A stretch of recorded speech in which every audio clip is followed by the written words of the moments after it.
తమ్ముడు, నీ కార్లో ఎయిర్ బ్యాగ్స్ ఉన్నాయా?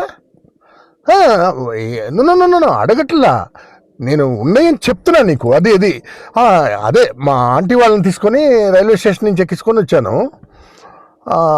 వచ్చే దారిలో మిర్చి బండి కనపడితే అక్కడ మిర్చి తిందామన్నారు. పార్కింగ్లో పెట్టి మిర్చి తినడానికి వెళ్తే టప్మని ఒకడెవడో మన బండిని కొట్టేశాడు. అంటే ఎయిర్ బ్యాగ్స్ ఓపెన్ అయినాయి. అది చెప్తున్నా నేను. అది బండికి ఏం కావాలా? బండి ఫస్ట్ క్లాస్, హైవే మీద 80 కిలోమీటర్స్ పైన స్పీడ్లో వెళ్ళిపోతుంది. ఇన్సూరెన్స్ అది ఉంది కదా.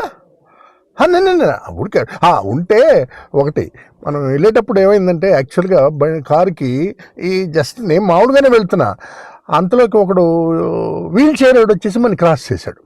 వీల్ చైర్ ఎప్పుడైతే వాడు క్రాస్ చేయబోతున్నా వాడిని సేవ్ చేద్దామనే ఉద్దేశంలో బండి 2-3 పల్టీలు కొట్టింది.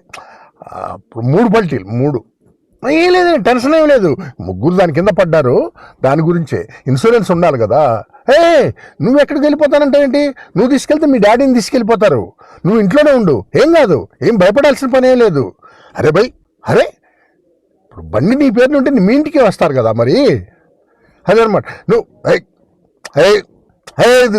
తిట్టద్దు ఏంటి మరి ఆ చండాలంగా తిట్లేంటి?